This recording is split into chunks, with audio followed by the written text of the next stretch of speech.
The security forces have set up command centers in several communities, whether through the zones of special operations or states of public emergency, all in a bid to stamp out violence. While the security forces institute several measures to cauterize crime, you too can play a part in ridding your communities of dangerous elements. You can do this by calling 311 or 876-837-8888 and sharing information on illegal activity in your neck of the woods. We all want the same thing, a safer Jamaica to live, work, raise families, do business, and retire in paradise. Play your part today.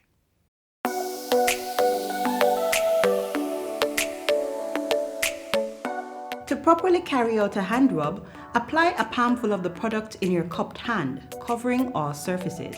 Rub your hands palm to palm. Rub your right palm over the back of your left hand with interlaced fingers and vice versa. Rub your hands palm to palm with fingers interlaced. Rub the back of your fingers to opposing palms with fingers interlocked. Rotationally rub backwards and forwards the clasped fingers of your right hand in your left palm and vice versa. Once your hands are dry, they are now safe.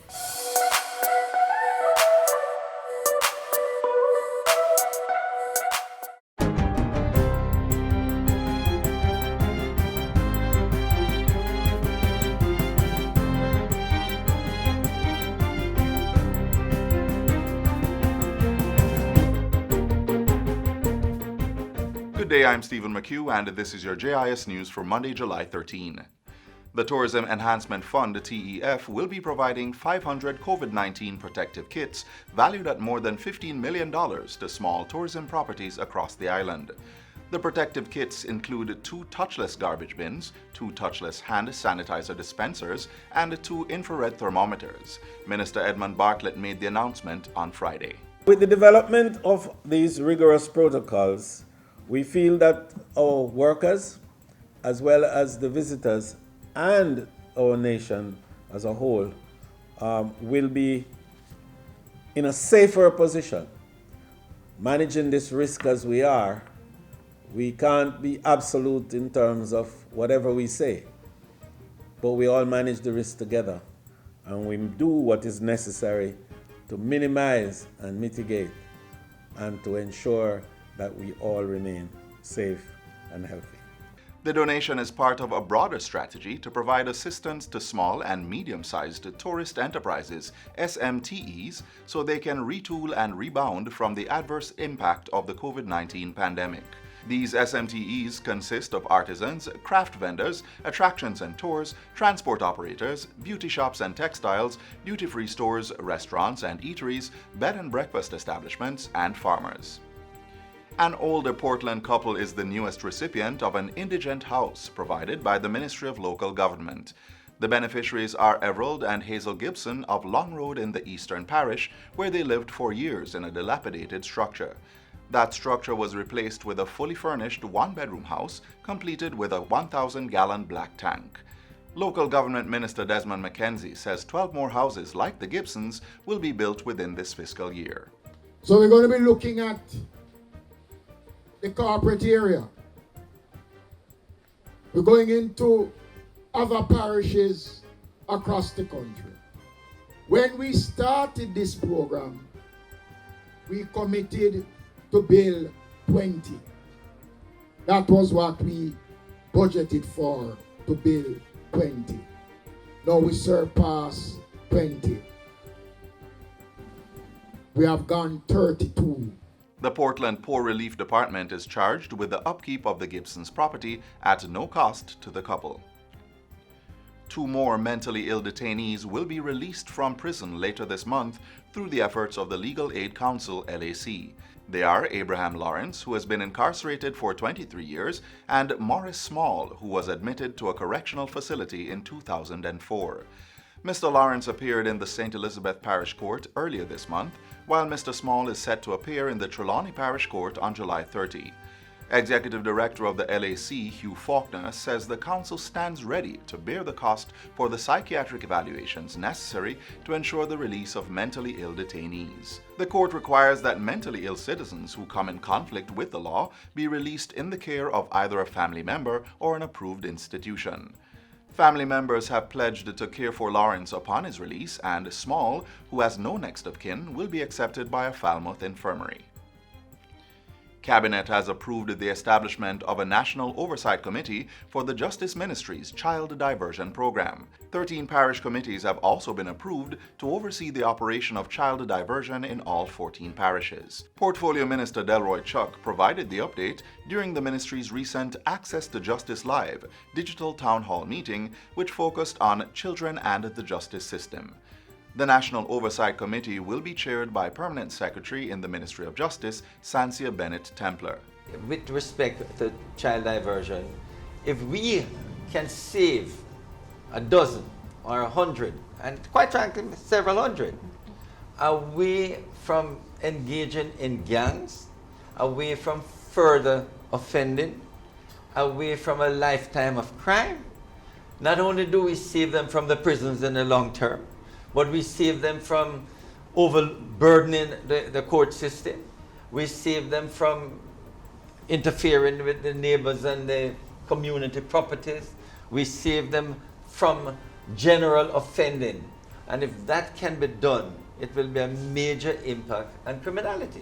During the digital town hall, consultant with the National Child Diversion Program, Ruth Carey, called on Jamaicans to sign up as mentors for the program. Interested persons can visit the ministry's website at moj.gov.jm and fill out the application form. Counselors, psychologists, and social workers are also being urged to volunteer and offer their services. Persons can contact the ministry at 876-906-4923-31 or visit the head office at 61 Constant Spring Road, Kingston 10. The Child Diversion Program focuses on diverting children who have come in conflict with the law away from the criminal justice system. Technology Minister Fable Williams says more e-participation software applications will be rolled out by her ministry this fiscal year.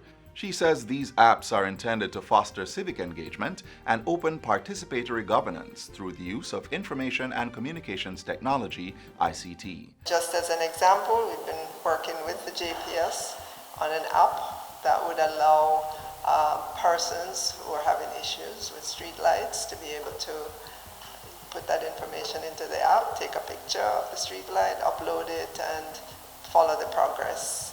So this will allow persons to feel more engaged in the system and to know that their problems are being dealt with, or at least they have the information to let them know where their issues are in the system. Minister Williams was addressing a debriefing session at the Canadian High Commission in St. Andrew recently for Jamaican participants in the 2020 Collision Tech Conference. And finally, Balcombe Drive Primary in Kingston is the latest school to benefit from government's Tablets for Teachers program, which aims to assist educators while they work from home. The school received 11 tablet computers last Thursday from eLearning Jamaica Company Limited, an agency of the Ministry of Science, Energy and Technology. During the ceremony, Prime Minister Andrew Holness encouraged the teachers to use the equipment to enhance the learning experience for their students. The use of technology to enhance teaching and learning through digital inclusion and digital literacy has been a key objective of the government. The temporary closure of schools as a result of the COVID-19 pandemic has reinforced the need for us to accelerate progress in achieving this objective. Under the Tablets for Teachers program, government has procured 65,000 devices for distribution at a cost of $1.1 million.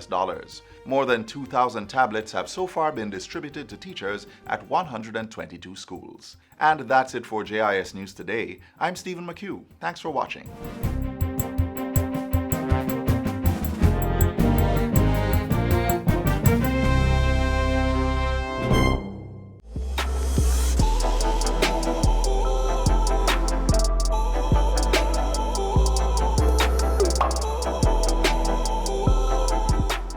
If you've been unable to come to Jamaica due to COVID-19, this next feature is for you.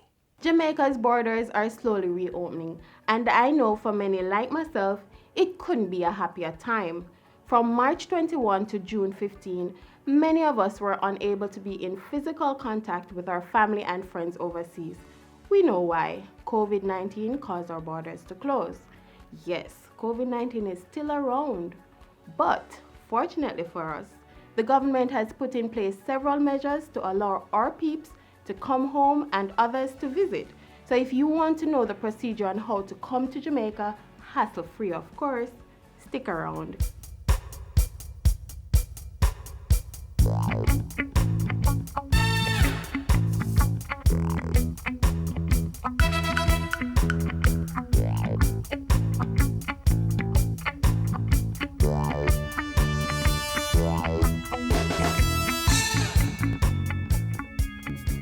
The first step is to apply under the Controlled Entry Program.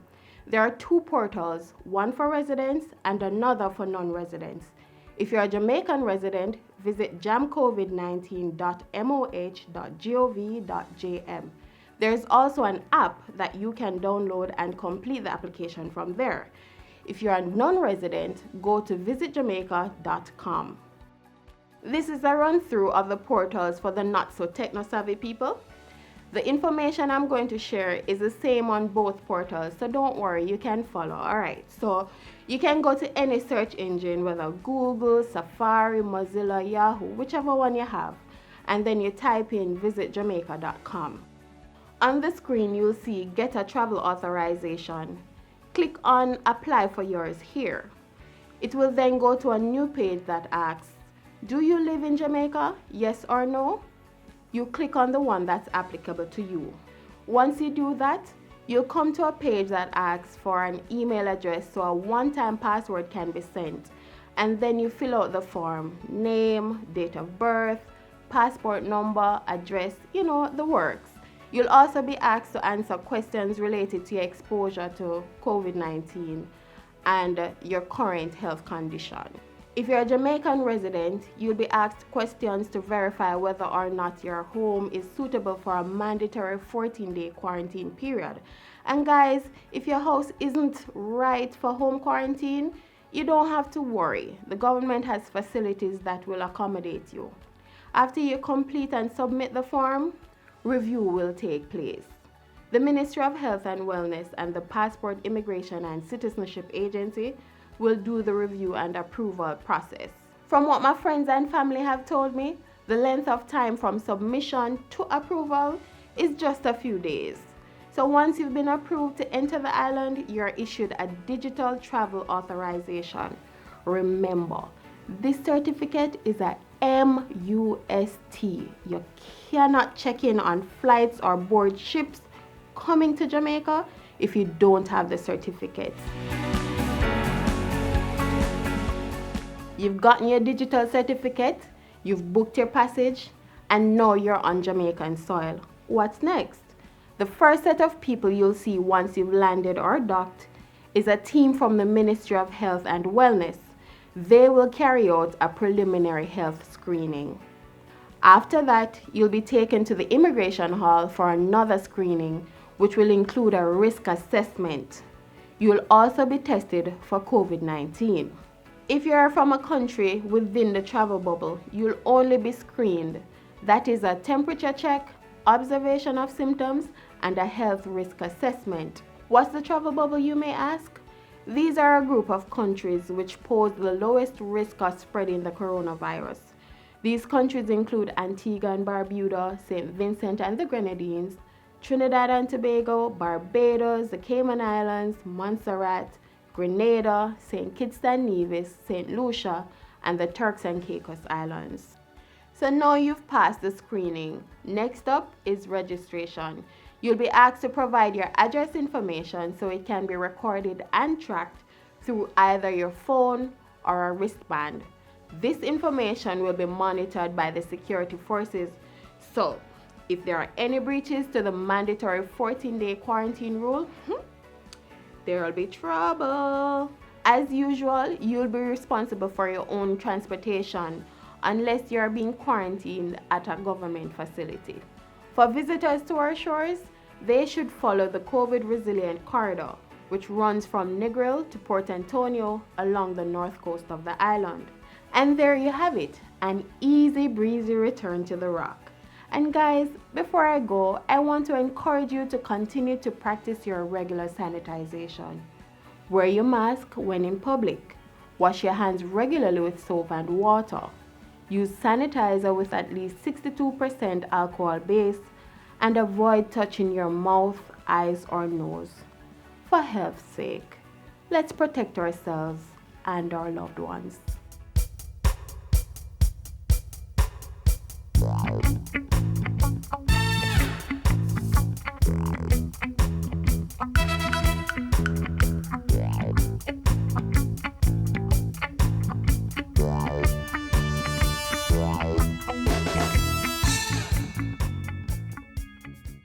You've asked for it, and now it's here. The Jamaica Information Service has updated its mobile app.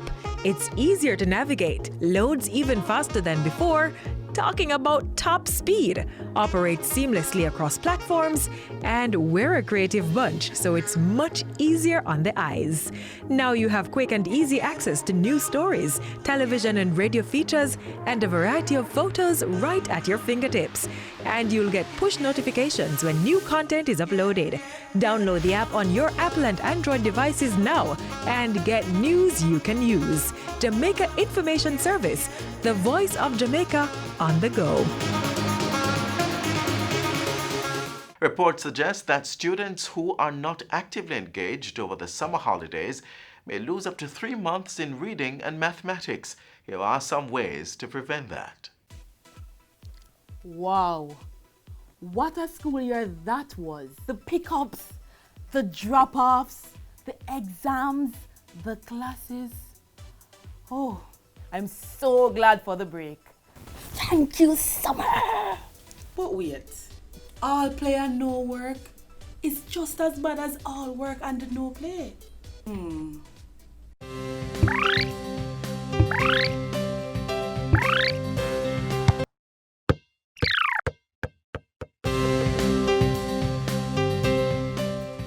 Studies suggest that mathematics and reading suffer significantly during the long summer months when students are away from the classroom.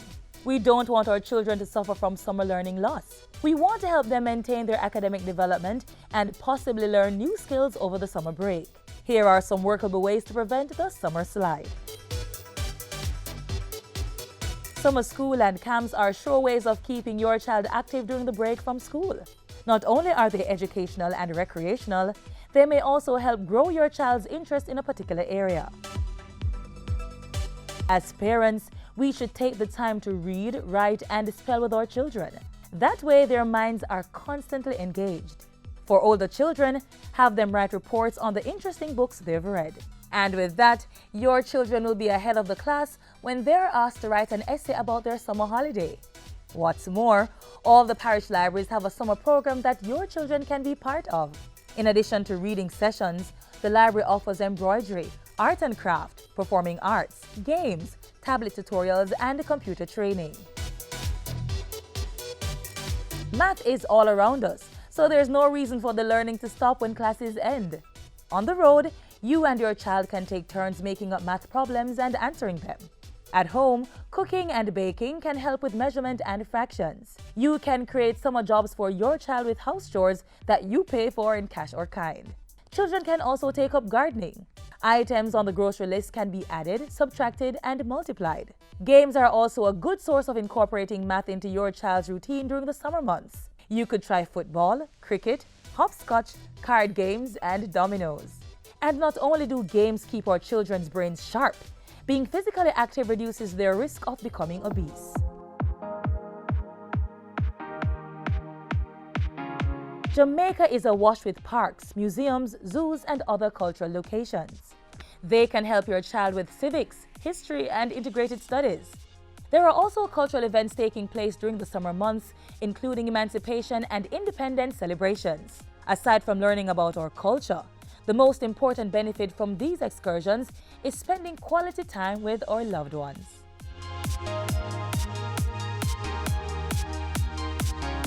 For children going to a new school or a new grade, introduce them to their new books. Have them read stories and practice math problems. Parents can also make flashcards with their children and by so doing, revise all that they've learned over the weeks. Children may explore their creative side by making a movie on a smartphone or tablet. There are also tons of free educational websites that can help children stay on top of their learning throughout the summer.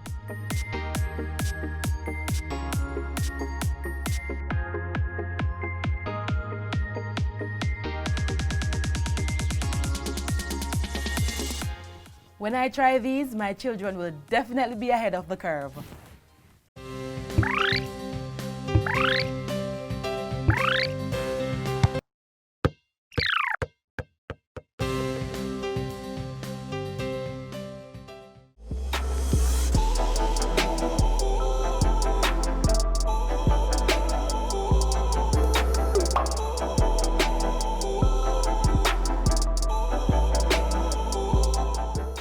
A key component of overall health and wellness is taking care of one's oral health. And we're not just talking about brushing and flossing. Take a look.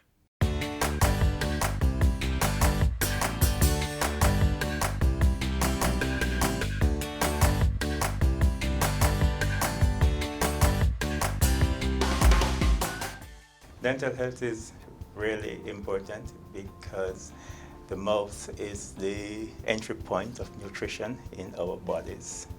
And if it is not functioning properly, then we run the risk of not getting the correct nutrition. Actually, we refer more so to oral health these days than dental health. If we have bad teeth that impair our ability to chew properly, then we will tend to keep away from certain food groups that could be challenging to chew.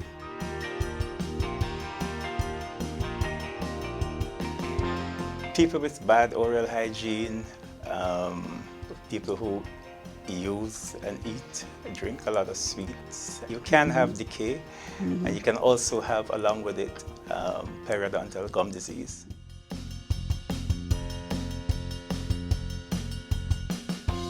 You know, the big one that jump out at me is periodontal disease, gum disease. That is when the gum begin to be bleedy, sore, puffy, and just generally uncomfortable. It carries some social consequences, bad breath, and you tend to lose self-confidence. It's so important to have a consultation with your dental personnel, whether the dental surgeon or the hygienist, who would be able to diagnose the needed treatment for such a condition.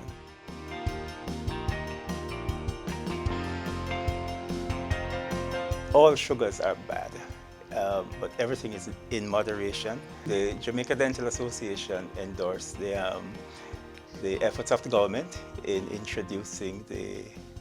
reducing the levels of sugar in the bottled beverages.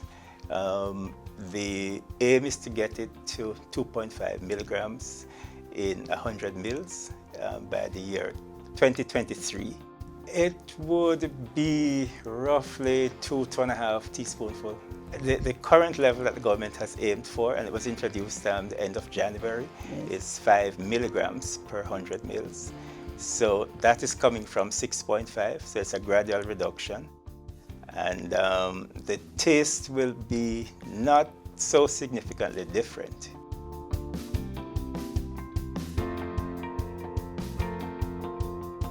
As a dentist, I recommend the soft, but I'm aware that a lot of patients tend towards the harder ones. It does some damage by cutting a little line at the neck of the teeth, just where the teeth meet the gum line.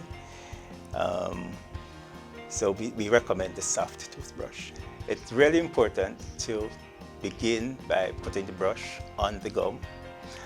A lot of people avoid the gum because they tend to think that it makes the gum bleedy. It's the exact opposite. It is as a result of not brushing the gum why there is some amount of bleediness. And you should brush in the direction of growth. The top ones, you brush them down in a circular motion, and the bottom ones, you brush them up, covering all surfaces. Don't forget your tongue and as I said before, the gum itself.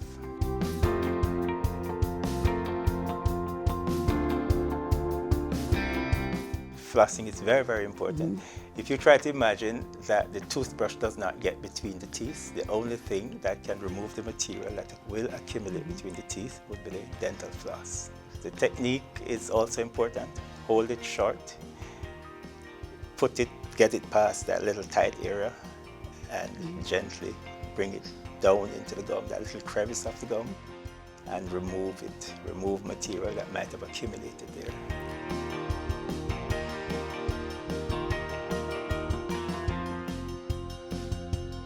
And we recommend 6 monthly checkup. If you tend to be prone to decays, we would really like to see you every 6 months. If you have been checked and you are pretty much okay, a yearly visit would be adequate.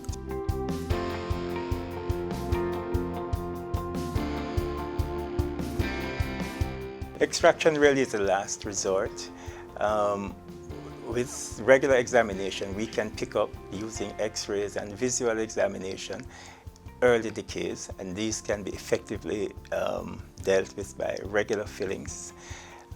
If it has gone too far and it is now in the nerve, there are other procedures called root canals that can be done, and sometimes we need to cover the entire tooth with a crown to bring it back to usefulness.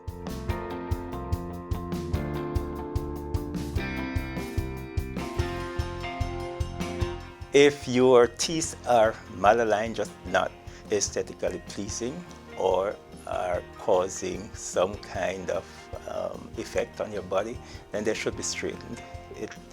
Orthodontic treatment or braces simply mean moving the teeth through bone to put them in a more harmoniously pleasing position.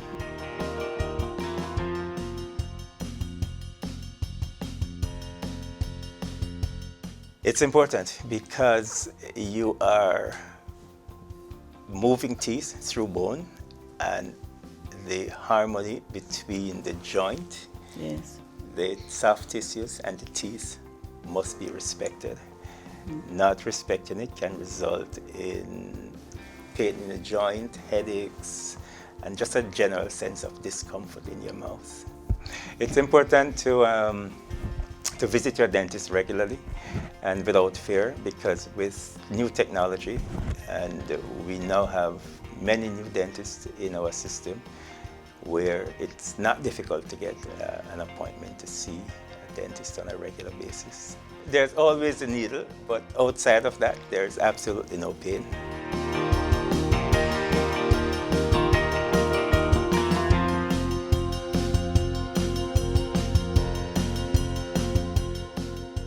Your time with us has come to an end, but only for today. We return tomorrow with another informative program packaged with you in mind. We're available at your convenience online. There's a website or YouTube channel or social media pages and our mobile app that's smartphone compatible. On behalf of the entire news and production team here at the GIS, I'm Adrian Atkinson. Thanks for watching. This has been a production of the Jamaica Information Service, the voice of Jamaica.